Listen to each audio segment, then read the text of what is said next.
Assalamualaikum warahmatullahi wabarakatuh. Halo sahabat juara, jumpa lagi dalam pembelajaran secara online melalui live Instagram dan juga YouTube Bimbel Edukasi. Dan pada kesempatan kali ini bersama Kak Ilham akan membahas review 1 kelas 6 SD persiapan ujian sekolah.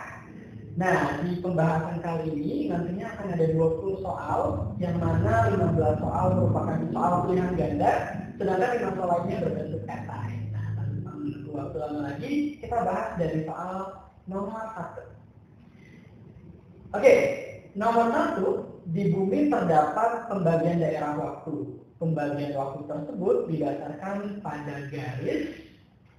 Oke, adik-adik, secara astronomis mungkin kalian perlu ketahui ada beberapa jenis garis, seperti garis khatulistiwa, garis lintang, dan juga garis bujur. Nah, garis khatulistiwa ini memiliki nama lain, yakni garis ekuator. Sehingga pilihan A, khatulistiwa, dengan C, ekuator, itu merupakan garis yang sama dan pengertiannya juga sama. Nah, garis khatulistiwa atau garis ekuator merupakan garis lintang yang berderajat 0, yang berada di tengah bumi, dan dia membelah bumi menjadi 2 belahan, yakni belahan bumi utara serta belahan bumi selatan. Sedangkan garis lintang merupakan garis yang melingkari bumi dari khatulistiwa hingga kutub, sehingga garis iklim ini menentukan perbedaan iklim antar wilayah. Dan yang terakhir adalah garis bujur. Garis bujur merupakan garis hayal yang menghubungkan kutub utara dan selatan yang digunakan untuk menentukan perbedaan waktu. Jadi nomor 1, garis yang untuk menentukan perbedaan waktu adalah garis bujur. Jadi jawabannya itu adalah yang D. Oke, kita lanjut ke soal yang nomor 2. Nomor 2 ini ada soal cerita, ada Ahsan, dia akan pergi ke Medan. Ahsan berangkat dari Bandara Sultan Hasanuddin yang ada di Kota Makassar pada pukul 10 waktu Indonesia Tengah. Perjalanan membutuhkan waktu sekitar 4 jam, maka Ahsan akan sampai di Bandara Kuala Medan pada pukul. Oke, sekarang kita gambarkan ilustrasinya dulu ya adik-adik ya. Ada Ahsan, ya.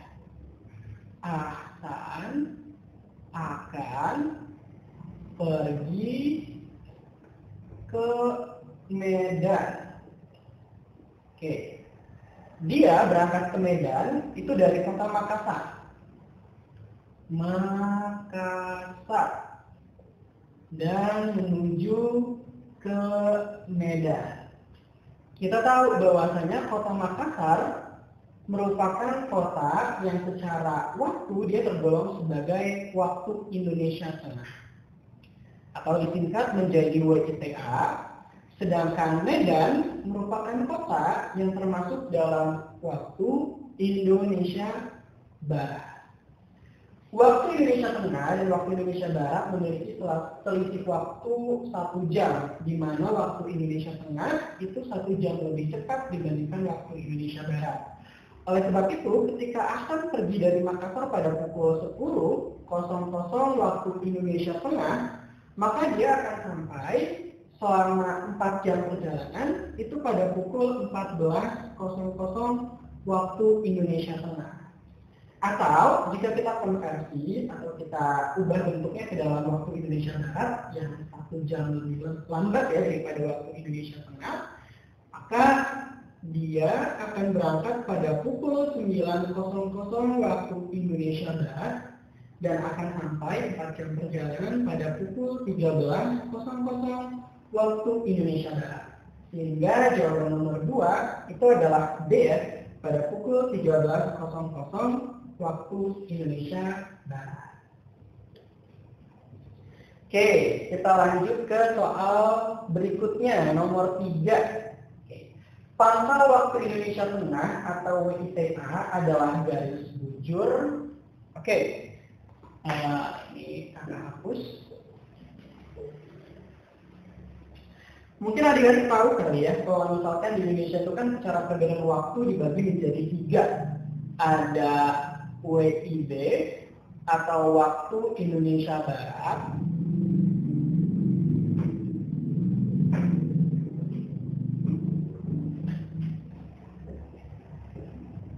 kemudian ada WITA, yakni waktu Indonesia Tengah.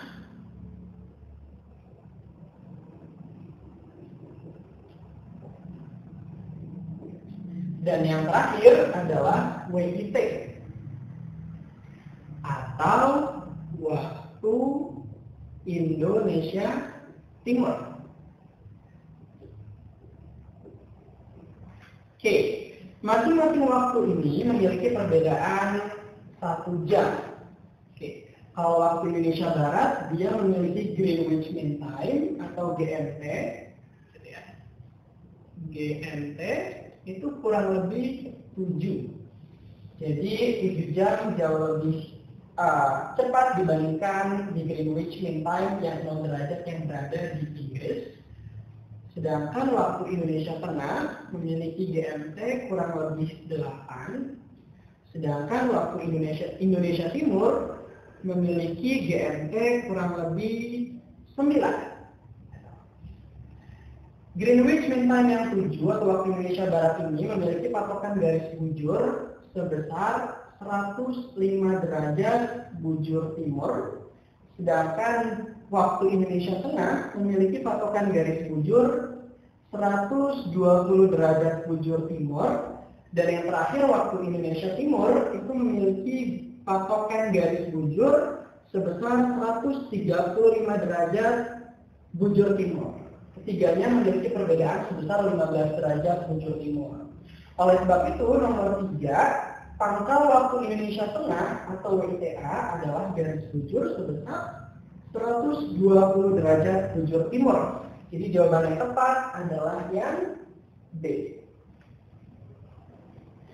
Oke, adik-adik kita lanjut ke soal selanjutnya ya. Nomor 4, pertanyaannya, kota yang memiliki perbedaan waktu 9 jam dari waktu Greenwich adalah perbedaan 9 jam dari waktu Greenwich, kita tahu ya, yakni WIT atau waktu Indonesia Timur.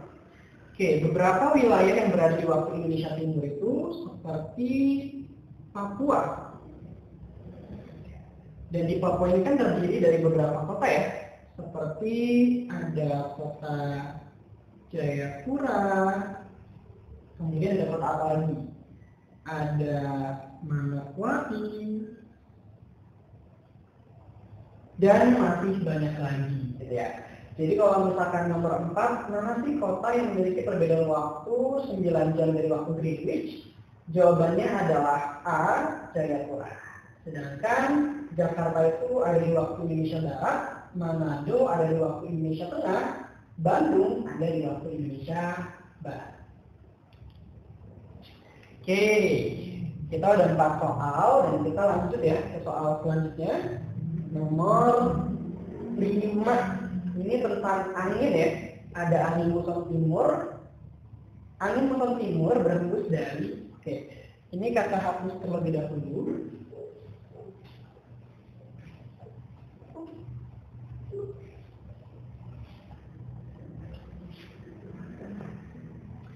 Oke, adik-adik, angin muson itu dibagi menjadi 2.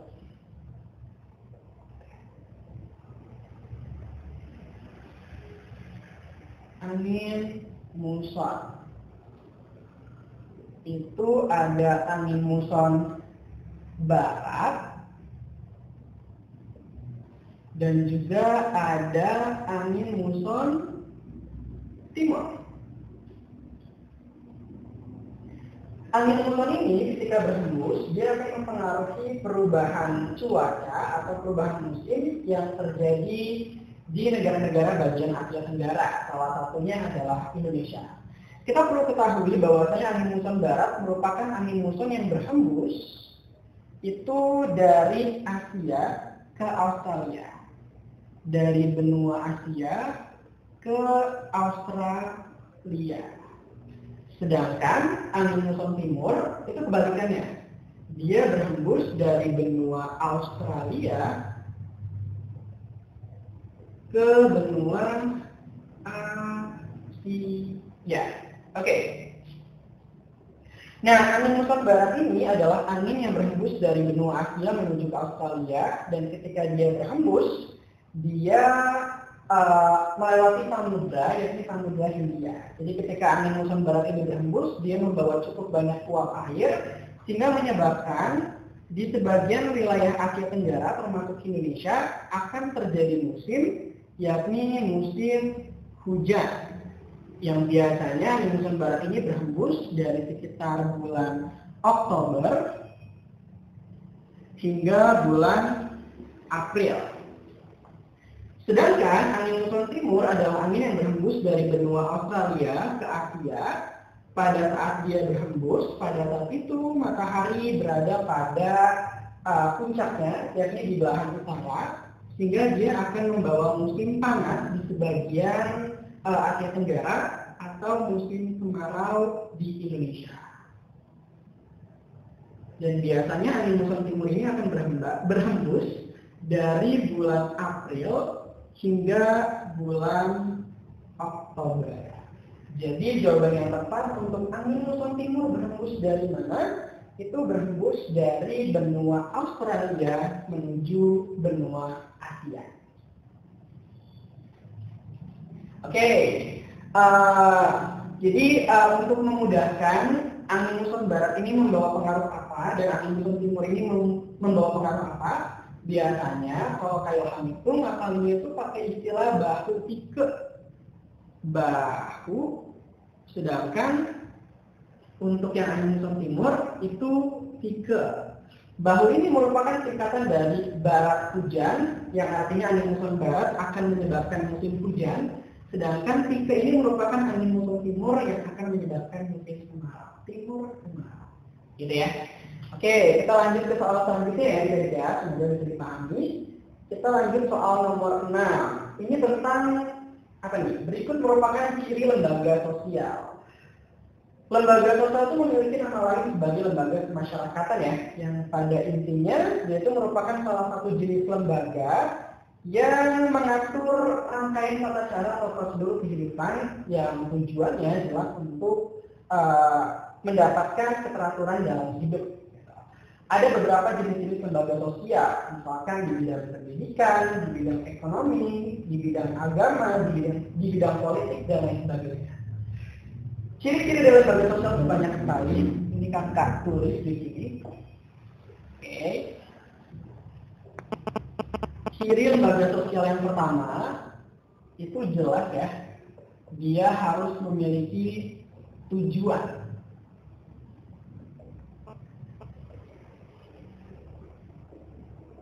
Yang pertama,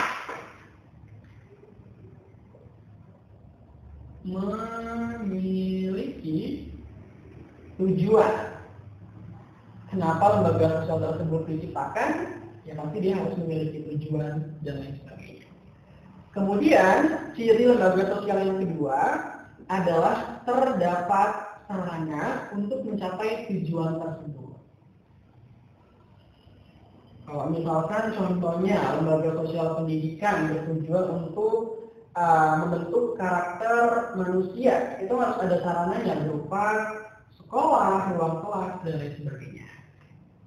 Kemudian ciri lembaga sosial yang ketiga itu biasanya lembaga sosial memiliki usia yang lebih lama,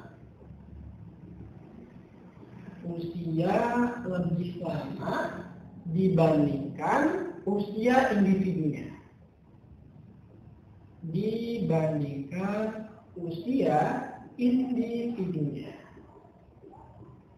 Jadi misalkan pendirinya sudah meninggal dunia, tapi lembaga sosial itu tetap bisa eksis sampai kapanpun.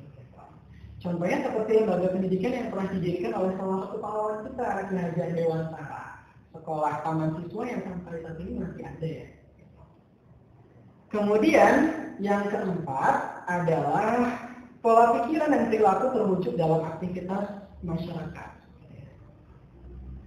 Pola pikiran ya, dan perilaku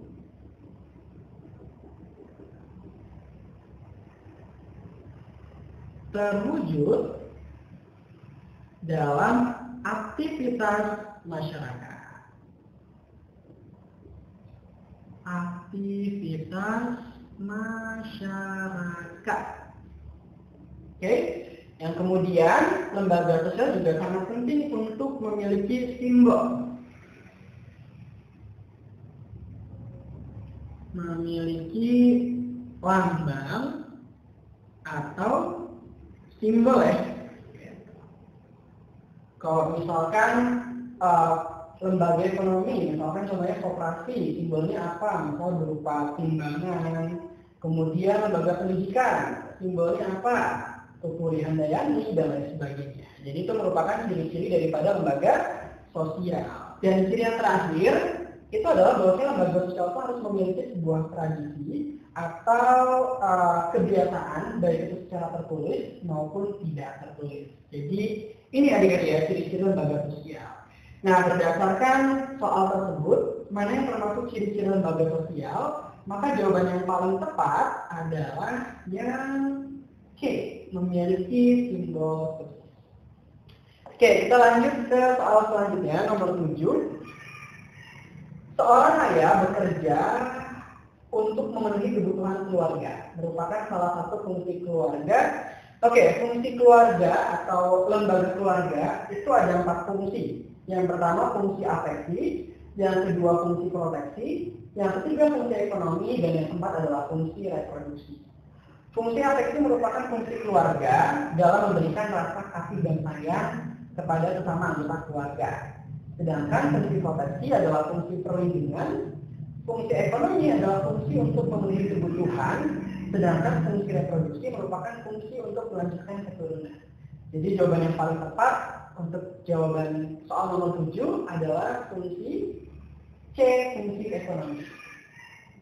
Oke, lanjut ya.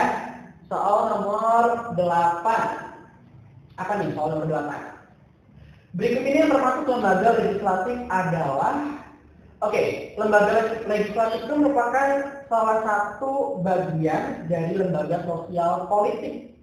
Jadi lembaga politik itu kan ada 3 ya teman-teman ya. Ada lembaga eksekutif, kemudian ada lembaga legislatif, dan juga lembaga yudikatif.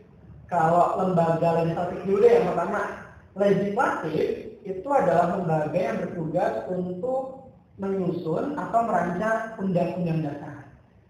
Salah satu contoh yang termasuk dalam lembaga legislatif adalah seperti DPR atau Dewan Perwakilan Rakyat. Kemudian ada lembaga eksekutif, yaitu lembaga yang mengeksekusi atau yang menjalankan undang-undang. Contohnya seperti presiden. Sedangkan lembaga yudikatif adalah lembaga yang mengawasi jalannya pelaksanaan undang-undang. Contohnya seperti Mahkamah Agung ataupun Mahkamah Konstitusi. Jadi nomor 8 berikut ini yang termasuk lembaga legislatif adalah jawaban yang paling tepat adalah yang C ya, yaitu DPR atau Dewan Perwakilan Rakyat. Oke, kita lanjut nomor 9. Apa ini soalnya? Sajadah Al-Quran, mukena dan sarung merupakan contoh alat kelengkapan pada lembaga apa? Ada yang tahu nggak? Jelas ya, sajadah Al-Quran merupakan perlengkapan untuk pelaksanaan ibadah orang-orang yang beragama Muslim atau beragama Islam. Oleh sebab itu, contoh perlengkapan tersebut merupakan contoh alat kelengkapan pada lembaga agama. Jadi jawaban yang paling tepat yang C. Lanjut kita ke nomor 10. Oke, berikut merupakan fungsi dari lembaga pendidikan kecuali ada 5 fungsi yang perlu diketahui daripada lembaga pendidikan ini. Fungsi yang pertama adalah mengembangkan potensi diri ya, daripada setiap individu. Kemudian fungsi yang kedua adalah mengajarkan peran manusia dalam berkehidupan di masyarakat. Yang ketiga adalah meningkatkan keterampilan diri. Sedangkan yang keempat untuk mengajarkan nilai dan norma-norma yang terjadi dalam kehidupan bermasyarakat. Dan yang kelima, ciri daripada lembaga pendidikan adalah mempersiapkan anggota masyarakat untuk mencari nafkah. Seperti itu. Jadi kalau untuk nomor 10 mana nih? Berikut merupakan fungsi dari lembaga pendidikan yang tidak termasuk. Yang A betul, yang B juga betul, yang C juga betul, yang kurang tepat adalah D, melanjutkan keturunan. Karena melanjutkan keturunan itu merupakan fungsi dari keluarga ya, atau tadi yang disebut sebagai fungsi reproduksi. Jangan kebalik-balik lagi ya. Kita lanjut nomor 11 tentang apa ini? Bukti terjadinya globalisasi di bidang kependudukan adalah globalisasi itu berasal dari kata global yang artinya itu menyatu ya, sehingga globalisasi itu bisa seringkali diartikan sebagai proses penyatuan antar negara yang biasanya itu tanpa batas seperti itu. Nah, ada beberapa bukti terjadinya globalisasi di beberapa bidang seperti bidang ekonomi, kemudian bidang kependudukan, dan juga bidang telekomunikasi. Kalau contoh globalisasi di bidang ekonomi seperti kita bisa lihat di Indonesia banyak sekali contoh-contoh perusahaan asing. Mungkin adik-adik yang suka makan makanan asing ya, seperti kebab, kemudian apalagi ada fried chicken, ada pizza, termasuk salah satu bentuk globalisasi yang terjadi di Indonesia. Dan munculnya beberapa perusahaan asing di Indonesia itu merupakan bukti globalisasi di bidang ekonomi. Kemudian bukti globalisasi yang kedua itu ada di bidang kependudukan atau perpindahan penduduk antar negara. Gak asing ya kita melihat banyak warga asing di sekitaran kita di Indonesia, itu merupakan bukti terjadinya globalisasi. Sedangkan yang ketiga adalah bukti globalisasi di bidang telekomunikasi. Oke, siapa nih di antara kalian yang suka banget sama yang namanya main sosial media? Ada Instagram, ada Facebook, Twitter gitu, dan masih banyak lagi termasuk instant messenger kayak WhatsApp, Line dan sebagainya itu merupakan produk yang bisa menyatukan orang-orang dari luar negeri dan juga kita yang ada di dalam negeri. Itu merupakan terjadinya proses globalisasi. Nah, jadi kalau nomor 11 mana bukti globalisasi di bidang kependudukan? Jawabannya jelas yang B ya, perpindahan penduduk antar negara. Kita next ke nomor 12. Oke, organisasi negara pengekspor minyak di dunia. Oke, organisasi negara pengekspor minyak. Itu opsinya ada 4, ada OPEC, ada APEC, ada ILO, dan juga ada ASEAN.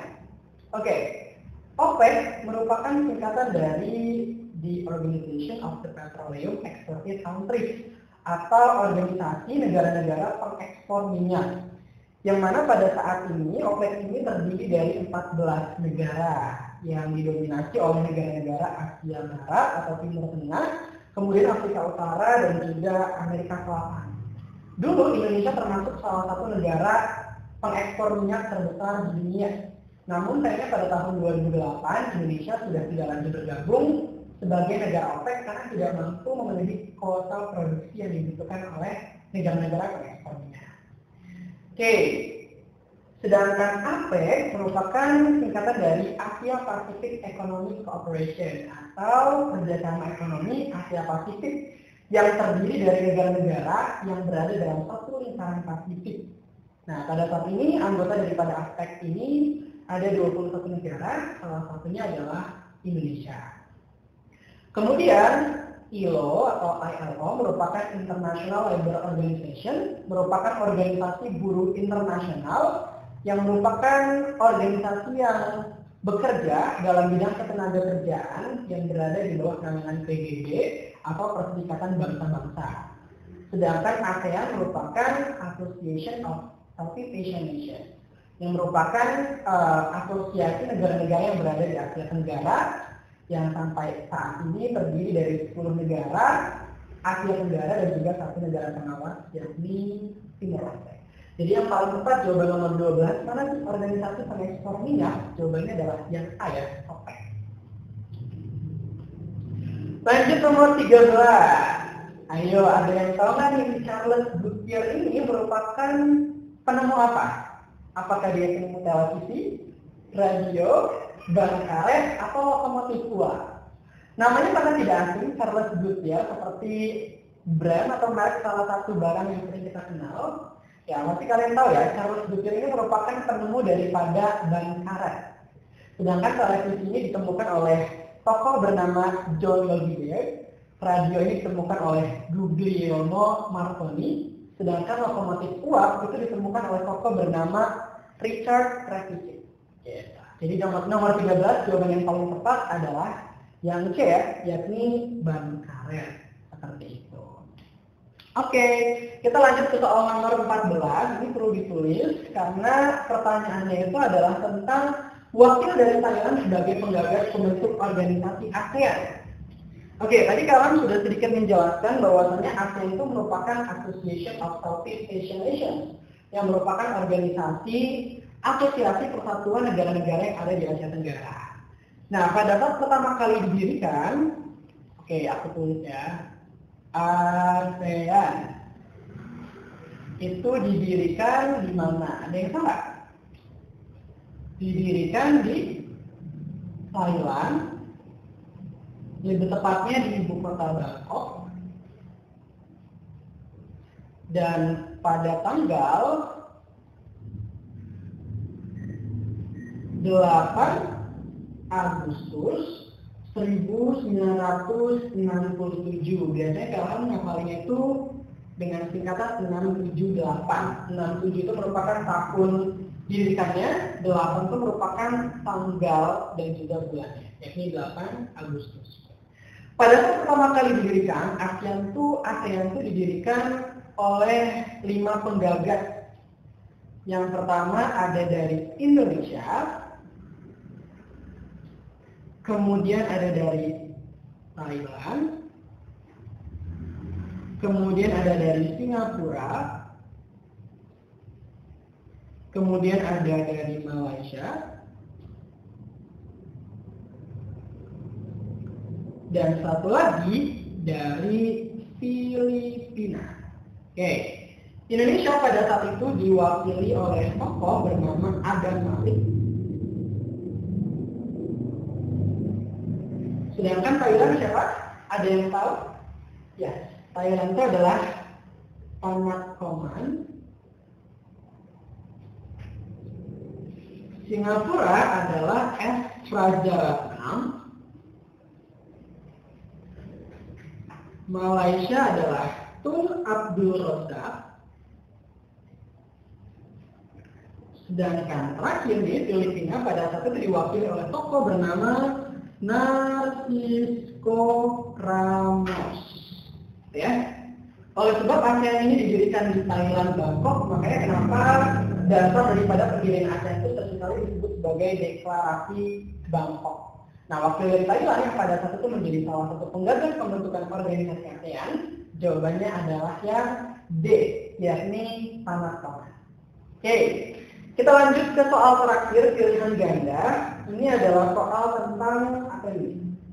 Oke, salah satu isi daripada perundingan Romroyen yang harus dijalankan oleh Belanda adalah, nah adik-adik, perjanjian Romroyen merupakan perjanjian yang pada saat itu dilaksanakan oleh kedua belah pihak, yakni pihak Indonesia dengan pihak Belanda. Ya. Kenapa sih harus ada perjanjian Romroyen dan mengapa dia dinamakan sebagai perjanjian Romroyen? Oke, kakak jelaskan ya. Perjanjian Romroyen. Oke, perjanjian Romroyen itu pada saat itu dilaksanakan oleh dua belah pihak, yakni antara Indonesia dengan Belanda. Oke, ya? Indonesia pada saat itu diwakili oleh tokoh bernama Muhammad Roem, sedangkan Belanda pada saat itu diwakili oleh tokoh bernama Herman van Rooyen. Herman van Rooyen. Dulu ejanya nanti aja nama ya, kalau ujian seperti itu. Nah, perjanjian Romroyen ini adalah perjanjian yang dilaksanakan untuk menyelesaikan beberapa masalah sebelum dilaksanakannya KLB atau Konferensi Meja Bundar yang akan dilaksanakan di kota Den Haag, Belanda pada tahun yang sama. Maka dari itu harus dilaksanakan kesepakatan terlebih dahulu sebelum dilaksanakannya itu Konferensi Meja Bundar. Perjanjian Romroyen ini dilaksanakan atau dimulai pada 14 April 14 April tahun 1949, artinya dilaksanakan setelah kemerdekaan. Lalu kemudian perjanjian tersebut disepakati atau ditandatangani itu pada tanggal 7 Mei 1949. Yang pada saat itu perjanjian royal ini memunculkan beberapa hasil perundingan untuk kedua belah pihak, yaitu pihak Indonesia dan juga pihak Belanda. Apa aja perjanjian yang harus mereka lakukan secara bersama? Untuk pihak Indonesia, pada saat itu Indonesia diminta untuk melakukan penghentian perang gerilya dan juga secepatnya untuk mengikuti pelaksanaan konferensi meja bundar yang akan dilaksanakan di kota Den Haag, Belanda. Sedangkan bagi Belanda harus melakukan pengembalian ibu kota Indonesia yang pada saat itu terletak di kota Yogyakarta. Kemudian juga Belanda harus melakukan penghentian agresi militer dan yang terakhir harus melakukan pembebasan terhadap pimpinan-pimpinan Republik Indonesia yang pada saat itu menjadi tawanan. Oleh sebab itu soal nomor 15, salah satu inti dari perundingan Romployen yang harus dijalankan oleh Belanda adalah yang, ya benar banget jawabannya yang B, mengembalikan pemerintahan Republik Indonesia ke Yogyakarta.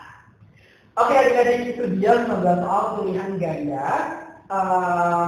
Selanjutnya kita akan membahas mengenai soal esai daripada review 1 persiapan sekolah, ujian sekolah.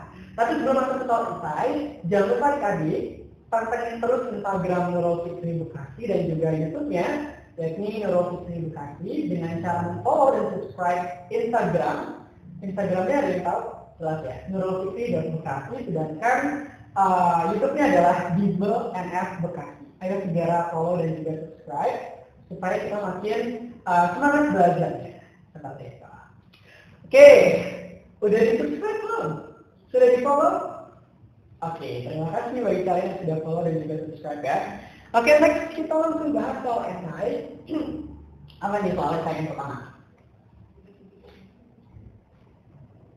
Oke, sebutkan 2 kota yang termasuk dalam pembagian waktu Indonesia Timur. Oke, tadi udah ada beberapa soal yang membahas mengenai kota di bagian Indonesia Timur ya, kira-kira.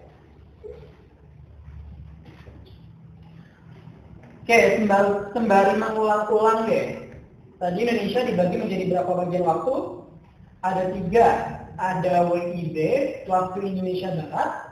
Kemudian ada WITA, waktu Indonesia Tengah. Dan yang terakhir adalah WIT, yakni waktu Indonesia Timur. Ada yang masih ingat? Tadi WIB Greenwich Mean Time-nya itu sebesar berapa? Ya, benar banget ya. GMT-nya itu adalah 7 jam.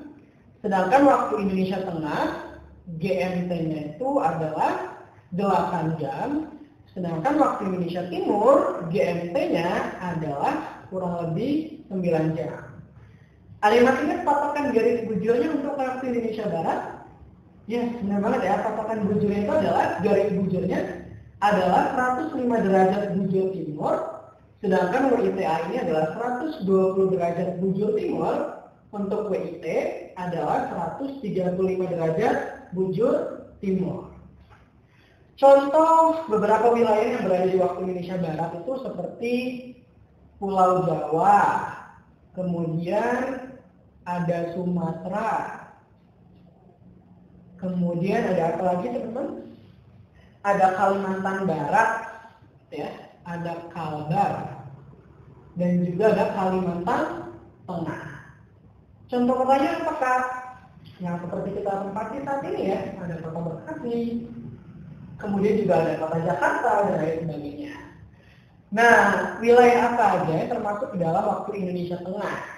Contohnya itu seperti Bali, kemudian ada Nusa Tenggara Barat, ada Nusa Tenggara Timur, terus ada Sulawesi, gitu ya.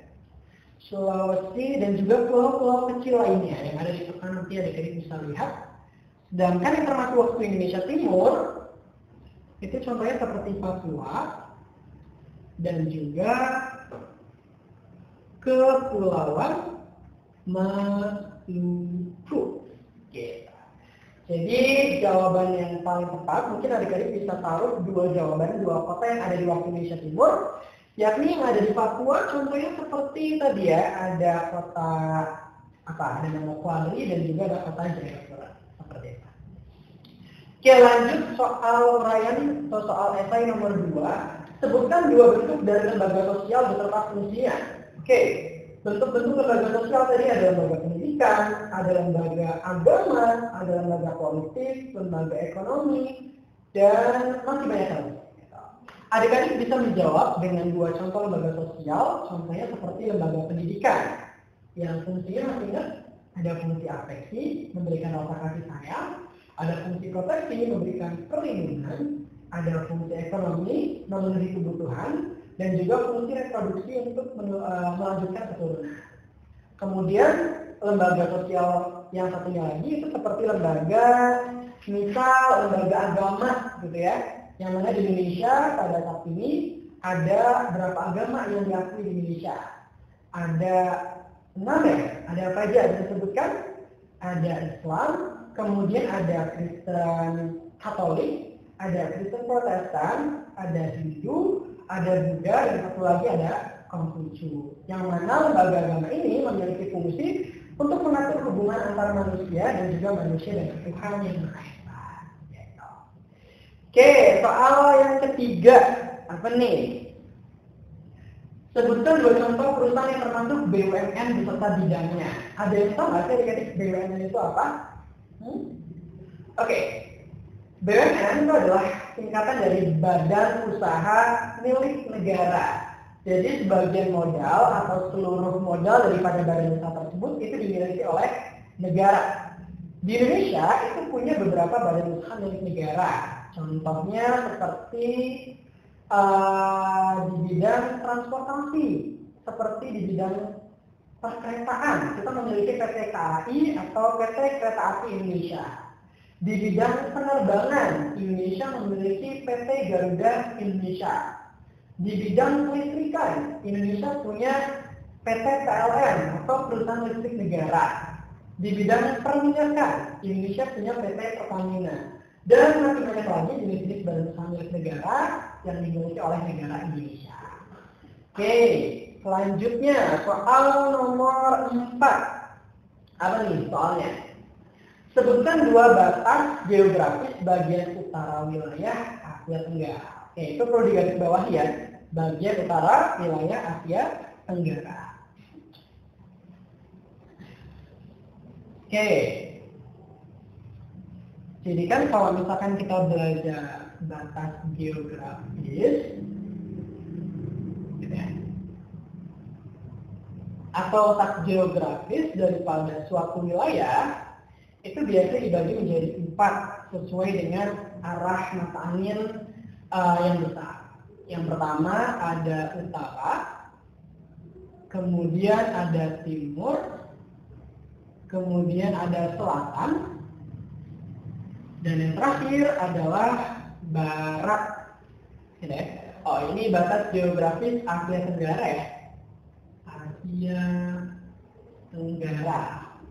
Yang salah satunya negara kita ya, yaitu Indonesia.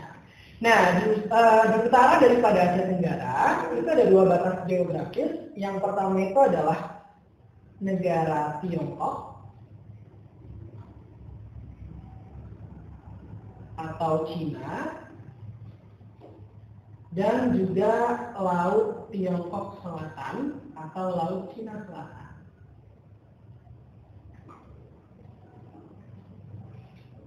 Sedangkan di wilayah timurnya, wilayah Asia Tenggara dibatasi oleh samudra,